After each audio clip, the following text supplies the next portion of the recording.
Final game for week 0. Stanford Cardinal, Hawaii Warriors on the island. I'll be right back. Yeah, in Honolulu. Looking forward to that. 7:30 Eastern Saturday. It's not a late game. It's not your typical midnight Eastern time kickoff in Hawaii. For television purposes, they're putting this at 7:30 p.m. Eastern, which is 2:30 in the afternoon in Hawaii. Hawaii 2.5 point home favorites, 51.5 the total here in this game. Stanford's a fucking mess. I don't want him. Period. By default, this is Hawaii or pass for me. By default. I don't want Stanford. Stanford is a program, I think they're in shambles. Obviously, we saw what happened with the Troy Taylor situation, how that just all of a sudden disintegrated in the offseason. And he, of course, no longer there as the head coach of the team. They fired him. And look when they fired him, too. March, just a few months ago, March 25th.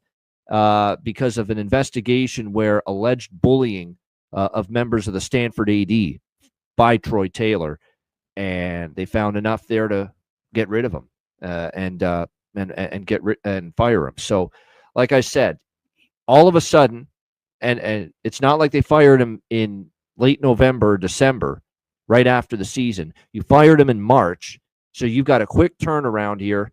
It was basically time for spring camp when they hired Frank Reich to be the head coach here for this Stanford team.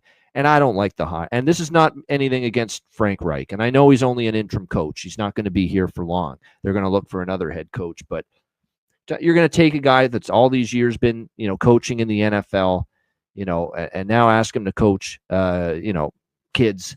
He's never coached in college before. I'm looking at his resume, Frank Reich, and he's, coached with the Colts, wide receiver coach, quarterback coach with the Chargers, OC, of course, with the Eagles, and did a nice job there. That's what got him the Colts head coaching job, where he was for 4 years. Briefly, the Carolina Panthers head coach, and obviously it was a disaster for Frank Reich with Carolina in the NFL, his last coaching job, and now here he is in Stanford.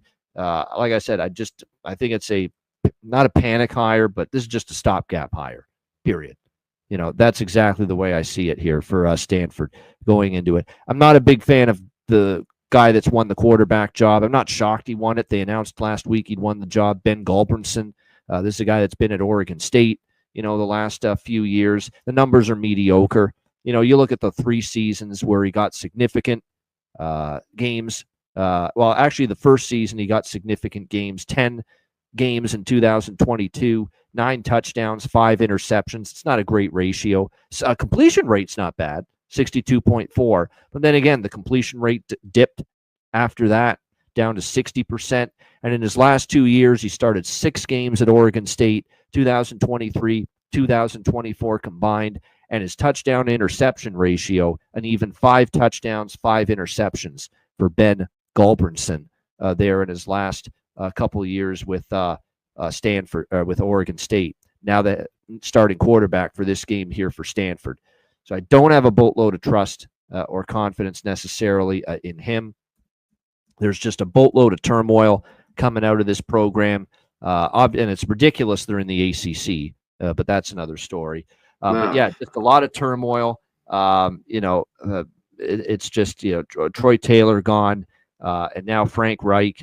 And this, by the way, you wonder, how the hell did they hire Frank Reich? This is an Andrew Luck deal, because Andrew Luck is a GM right now, quote unquote, because now these college teams, they're hiring GMs now with the changing landscape with NIL, because it's becoming like a professional league now. You got to sign players and pay them the money, if you want them, How the fuck, I get it real quick. How, she should have never broke up the Pac-12.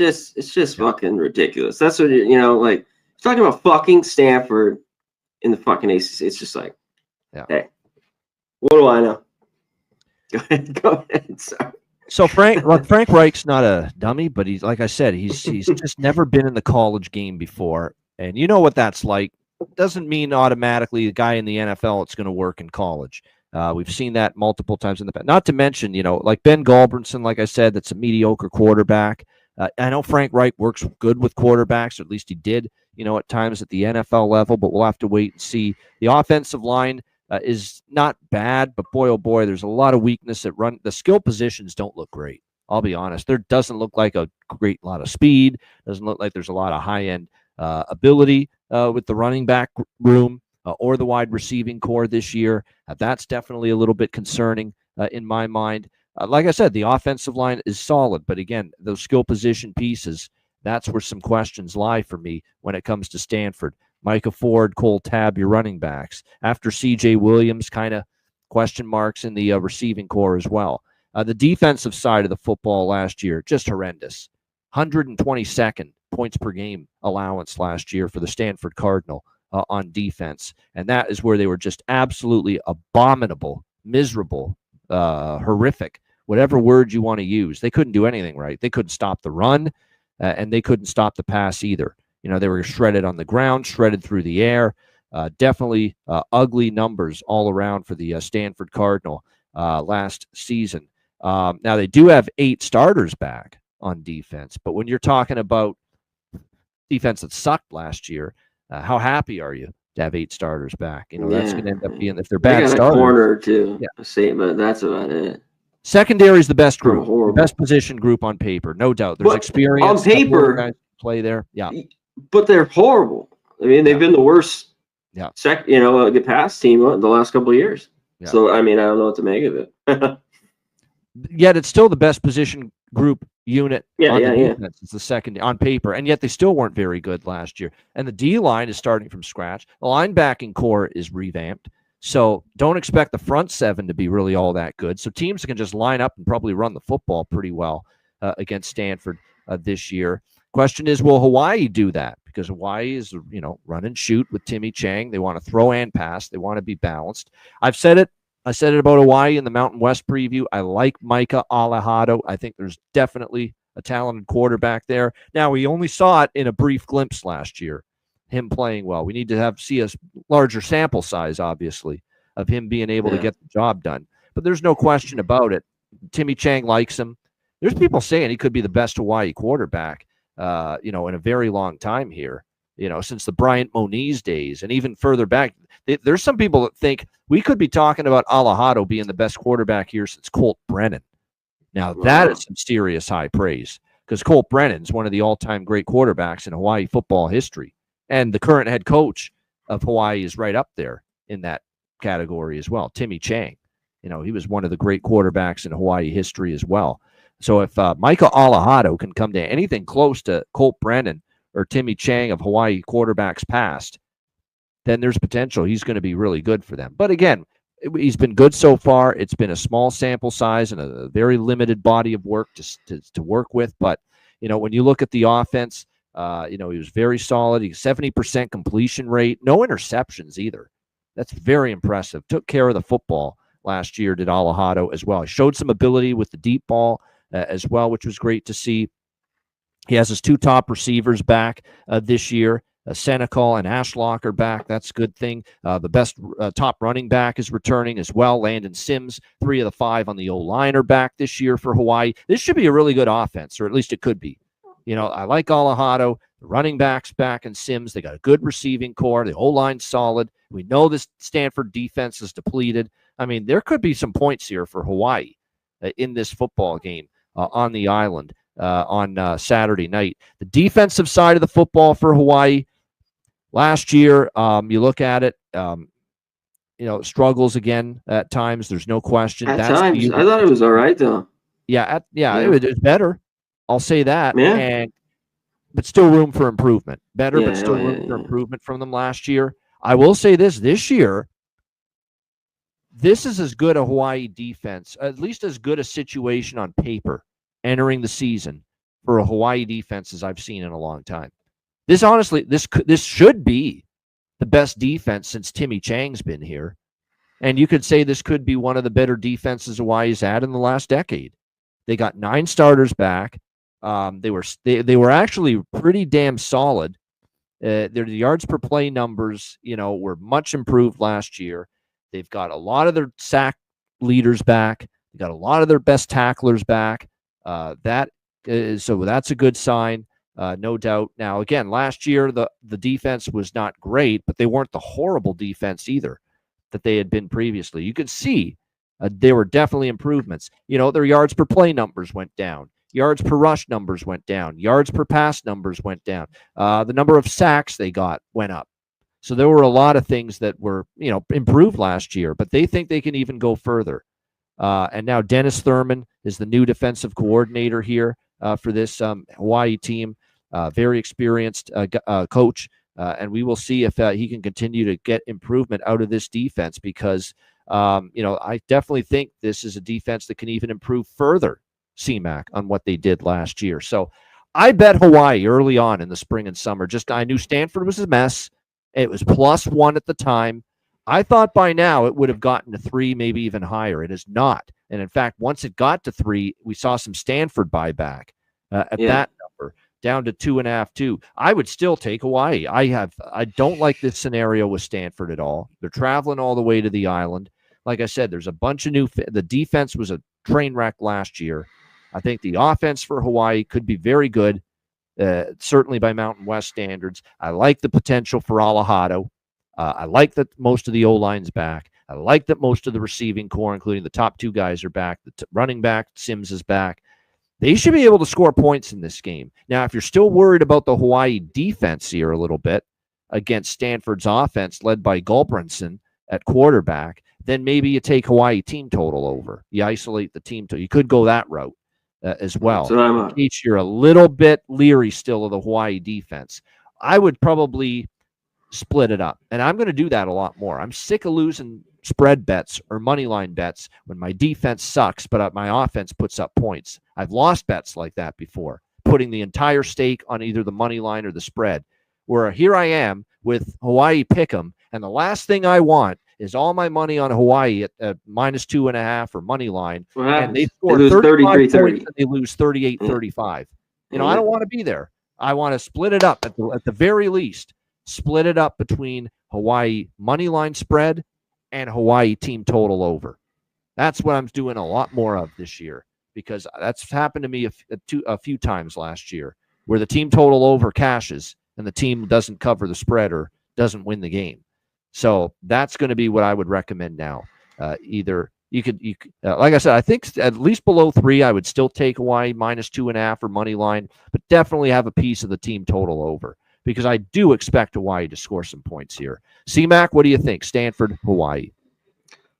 Yeah, that's what I thought. I mean, I thought if it hit 3 around it, that we might see it.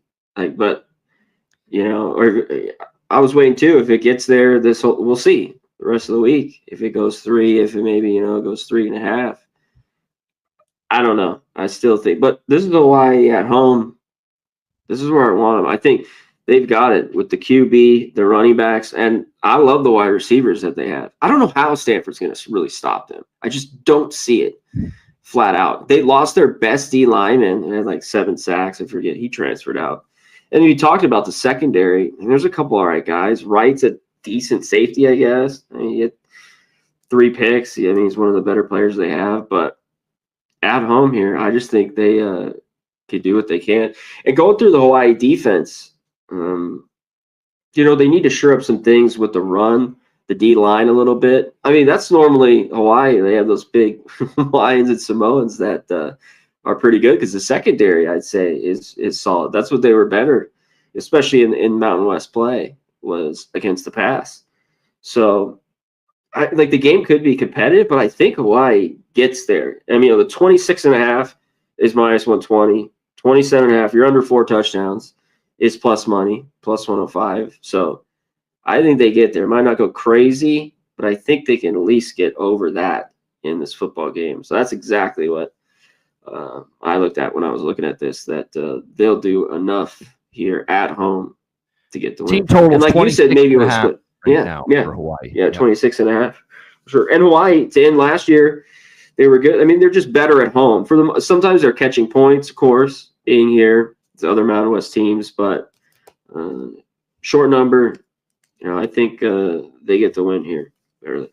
I'd be sure. I mean, I want to see more from Stanford, just from everything that's going on with this team. I mean, who knows? They could go on to play well, but man, these eyes gotta fucking see it. God damn it, this team is horrible. And by the way, I think at the end of the year, last year, so they lost to Cal 24-21. Every game they gave up more than this 26.5.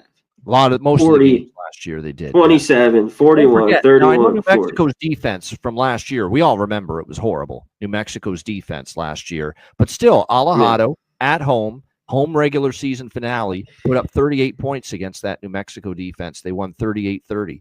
He's a good quarterback. Hey, and they put up 27 at home against UNLV. This game is not much better than New Mexico's last year. You could argue that. Yeah, they put up 34 against Nevada. And Stanford couldn't give up. End of the year they gave up 21 to Cal or 24 to Cal. Yeah, whatever it was. It seems a little bit easy. A lot of people loving Hawaii, and that gives it a little bit. I kind of want to see the line the rest of the week, but in the end, I think they can get there. And this is another though. If you don't love it, wait a little bit. Maybe there is a slow start. Maybe you want to put everything on this, the bet and jump on it live. So week 1 or 0 as we have to do it in our business. But yeah, it should be fun. I can't wait. Late night on the island. Come on now. Not so late. Not so late. Flags? 7:30. Yeah, I know. Yeah. Not compared to what you're right. 4:30 for TV purposes. TV. Yeah. I think it's CBS on Saturday. I'm pretty sure CBS game on Saturday. Stanford and Hawaii. 2:30 out in Hawaii. This game starts. So this is like an early afternoon game out there on the island. Tailgates will be wild. There. Holy shit. Yeah. No. When they come to Vegas, it's already extra. I mean, it's crazy. I got a lot of Hawaiian Samoan friends, and they're crazy. And trust me, CBS does not go out there very often. So there you go. You get a national TV game like that. They will be fired up on the island there, the Hawaii natives, no doubt, for that season opener and home opener. All right, there you have it. Great stuff. If you're new to the show, we do not do best bets on the college football hitting the book show. We do not, just because it's early in the week. We haven't locked things in yet. But still, you still get a sense where we're going, what we're thinking with each game that we break down. So there you have it. Well said. And sometimes you'll hear from us. We'll just say we are. For me, you do as well. If I'm on, I'm going to be on it or I'm on it. We'll let you know, early in the week, which is always on. And we do a shitload of games, so it's a little bit different our normal one. But fuck. I'm glad to be back. I'm glad to be back. I'm cussing like a sailor today. God damn it. No, you are. Exactly. Fired up. It's because it's the start of college football. That's why. A little extra piss and vinegar in our guy C-Mac today with the college football season back. Shout out to the chat. James Lazinski, James A. Oldie, Andrew G. Appreciate everyone here. Ross Pitts, T. Moss, Goryan Ninkovsky, Gorky as we call him, Daniel Abuna, Oven Fresh, Timmy Tushu, KP, appreciate it. Gerald Jones, we appreciate all you guys joining us. Cal Joe, Mike, that great question. Check my Twitter, at Bobano Bets. All the info's there. The main one is 6 months. Dub Club subscription is $150 off right now. $400 down to $250. And that's available till NFL Week 1. So there you go. Lots of time to sign up for that, Cal Joe, if you're interested. But great question there. All right, awesome stuff. Before we wrap it up, though, MLB. We do want to touch on MLB just quickly. And C-Mac, I'll go to you first. Any bets you like on the MLB board for Monday night?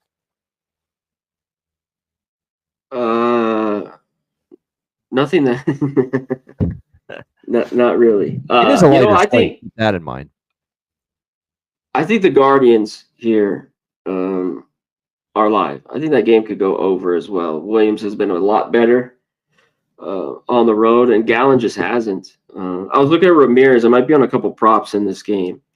I'll post it out. But I think the Guardians, they're alive.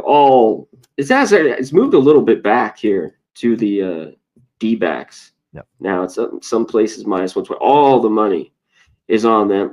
They just got their ass waxed. I want to talk about the fucking Rockies. We've already discussed that. And of course, I just have to stay off, and they just win baseball games. Nothing drives me more crazier.